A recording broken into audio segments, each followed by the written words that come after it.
जरा आशुतोष के पास जाने दीजिए, जरा 2 मिनट रुक जाइए। आशुतोष और संगीत रागी, देखिए बड़ा इंटरेस्टिंग का स्टैटिस्टिक्स है ये दिल्ली का, ये जो आंकड़े देख रहे थे हम लोग, उसमें पता चलता है कि दिल्ली जैसे शहर में, और वो किसी भी अर्बन सिटी की बात होगी, दिल्ली जैसे शहर में मतदाताओं में करीब करीब 45% मध्यम वर्ग है।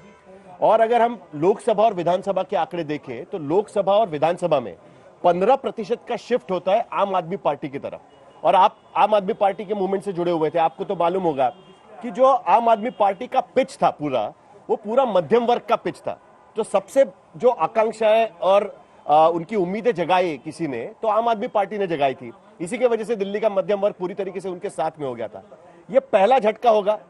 बीजेपी ने या केंद्र सरकार ने बड़े सोची समझी तरीके से इसको छुआ हुआ है, या ऐसा नहीं लगता आपको? नहीं, देखिए मुझे लगता है कि जब हम मध्य वर्ग के बारे में बातचीत करते हैं तो उसको एक कंसोलिडेटेड स्लैब के तरीके से देखते हैं। ऐसा है नहीं, उसमें कई कैटेगरीज हैं। जैसे दिल्ली में जो अपर मिडिल क्लास है वो आम आदमी पार्टी के आंदोलन के साथ जुड़ा भी था और उसने आम आदमी पार्टी को सपोर्ट भी खूब किया था। लेकिन उस अपर मिडिल क्लास के नीचे एक मिडिल क्लास है, एक लोअर मिडिल क्लास है। और जब आप मिडिल क्लास की परिभाषा करते हैं तो 5 लाख से लेकर 30 लाख तक का आप स्लैब रखते हैं ना, तो वही तो लोअर मिडिल क्लास को फायदा होगा। हाँ, तो जो लोअर मिडिल क्लास है, जो मिडिल क्लास है, और जो उसके नीचे का जो मार्जिनलाइज क्लास है, झुग्गी झोपड़ियों में रहता है, ये आज भी आम आदमी पार्टी के साथ मजबूती के साथ जुड़ा हुआ है। जो अपर मिडिल क्लास है, जो गेटेड कॉलोनीज में रहता है या जो 30 लाख के आसपास पर ईयर कमाता है, वो पूरी तरीके से आज आम आदमी पार्टी से एक तरीके से नाराज भी है और शायद उसको सबक भी सिखाना चाहता है। क्योंकि उसको लगता है हम जब आपने तो हमसे क्या क्या बड़ी बड़ी बातें कही थी कि 2 कमरे के फ्लैट में रहना चाहिए, सिक्योरिटी नहीं लेनी चाहिए, लाल बत्ती नहीं लेनी चाहिए। आज वो सब चीजें कहां हैं? फिर जब वो देखता है कि आप लिकर घोटाले की बात होती है उसमें, लेकिन उसको एक चीज से झटका लगता है जब वो देखता है कि मुख्यमंत्री के निवास को आपने इतना कर दिया। तो लेकिन इसका कोई असर ना तो मिडिल क्लास में पड़ रहा है, ना लोअर मिडिल क्लास में पड़ रहा है, ना झुग्गी झोपड़ी में रहने वाले पड़ रहा है। उनको लगता है बिजली पानी माफ है, हमारे एजुकेशन के सिस्टम ठीक हो गए हैं, हम पर मंथ करीब 2-2.5 हजार रुपए। एक बड़ा इंटरेस्टिंग सा चीज है, कल ही मैंने देख रहा था मैं कि अरविंद केजरीवाल ने घोषणा की कि उनके कार्यकर्ता नेता हर घर जाएंगे और लोगों से पूछेंगे कि भाई हमारे योजनाओं की वजह से आपके कितने पैसे बच गए। और उसका पूरा एक चार्ट बना रहे थे वो, कि किसी का इंटरव्यू कर रहे थे, उसमें उसने बताया कि भाई बिजली आपने माफ कर दिया 200 यूनिट तक, जिसके वजह से हमारे 30,000 बच जाते हैं, या जो भी है। अब भारतीय जनता पार्टी के प्रवक्ता अभी थोड़ी देर पहले शिवम त्यागी जो बोल रहे थे कि देखिए आपकी इतनी इनकम है तो इतने पैसे बच जाएंगे, आज निर्मला सीतारमण का स्पीच था, तो वही तो टेक है ना। बिल्कुल, बीजेपी का भी उसमें वही तो टेक दिया जा रहा है। एक चीज और जोड़ी है ना, जो महिलाओं को फ्री बस की बात की है। हाँ। अब जो महिलाएं फ्री बस जो कहीं भी जाती है, मान ली 50 रुपए अगर आपका आने जाने में खर्च हो रहा है तो महीने के हिसाब से जोड़ लीजिए। तो जो परिवार 10,000 रुपए पर मंथ कमाता है या 20,000 रुपए पर मंथ कमाता है, उसके लिए अगर महीने में अगर 1,500 की भी बचत हो रही है या 2,000 की भी बचत हो रही है, तो वो तो इंडेटेड है। तो उसको इससे फर्क नहीं पड़ रहा है कि शीश महल आपने बनाया नहीं बनाया, आपने लिकर घटाया, उसको लगता है कि मेरे पास तो पैसे आ रहे हैं। दूसरी बात जो महत्वपूर्ण है कि जो लोअर मिडिल क्लास है वो कहता है कि ट्रस्ट वर्दीनेस किसकी ज्यादा है। महाराष्ट्र के अंदर बीजेपी को फायदा हुआ, मध्य प्रदेश में बीजेपी को फायदा हुआ, झारखंड में जेएमएम को फायदा हुआ, क्योंकि वहां एक तरीके सत्ता में थे, यहां ये सत्ता में है। सत्ता में होने की वजह से जाके कहते हैं भाई हमने कहा था बिजली माफ करेंगे, पानी हाफ करेंगे, हमने किया ना। तो मेरे बारे में मानिए ना, 2100 रुपए अगर हम देने की बात करें तो मानो मेरी बात। तो ट्रस्ट वर्दीनेस अभी आम आदमी पार्टी के पक्ष में एक बड़ा फैक्टर है। चलो शिवम त्यागी को कुछ कविता सुनानी है मेरे ख्याल से, और उसके बाद संगीत रागी की बात सुनानी। मुझे वो आशुतोष जी का इंटरव्यू याद आ गया जो अरविंद केजरीवाल का ये कर रहे थे कि बिजली नहीं, वो घर नहीं लेंगे, गाड़ी नहीं लेंगे, कितने साल पहले की बात है? तो ये हो गई, अब तो वही बताएंगे, कम से कम 10 साल पुरानी बात है। लेकिन ठीक है, लेकिन उस जमाने को देखते हुए मुझे एक शेर याद आ गया कि वो इतनी खूबसूरती से झूठ बोल रहा था, मैं एतबार न करता तो क्या करता। और अब दिल्ली की जनता क्या कह रही है?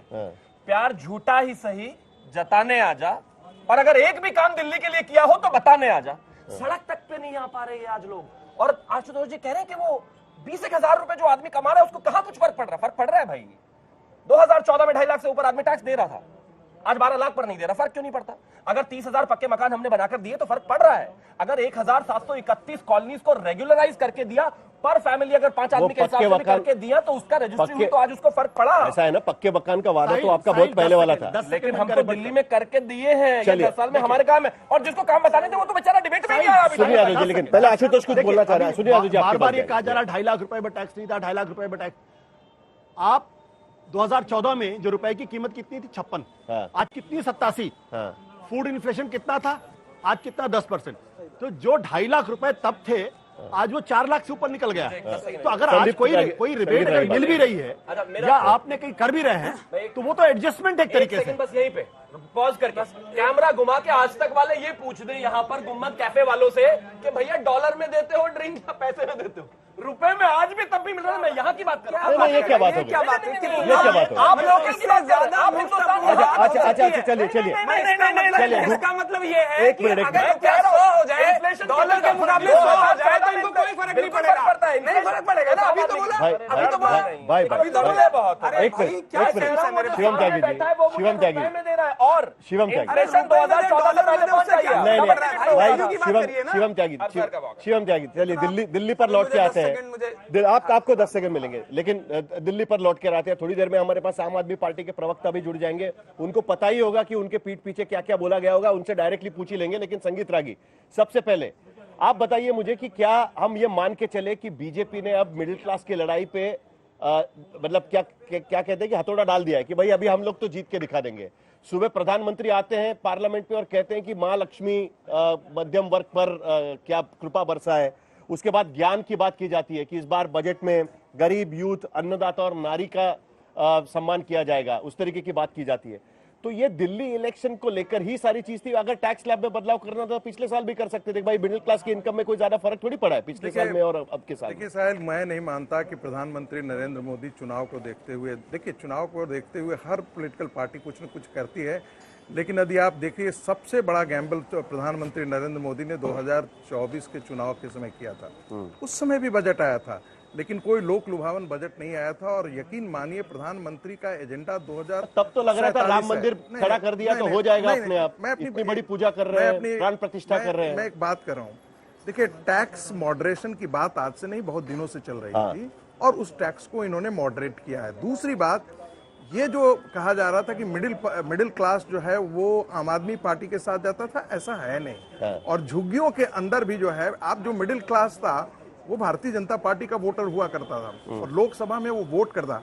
आज अरविंद केजरीवाल अपने नैतिक आचरण के लेवल पर अपने राजनीतिक जीवन के सबसे निकृष्टतम बिंदु पर खड़े हैं।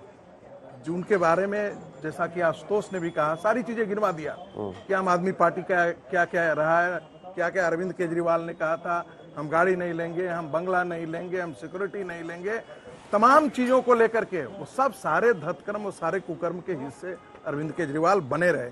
इसलिए एक परसेप्शन राजनीति में बहुत बड़ी चीज होती है। ठीक है, परसेप्शन के मामले में आज अरविंद केजरीवाल अपने सबसे निचले स्तर पर हैं। परसेप्शन। एक बात और, दूसरी बात, ये जो जा रहे हैं ना, घर घर जा रहे हैं, क्यों हुआ है मालूम है?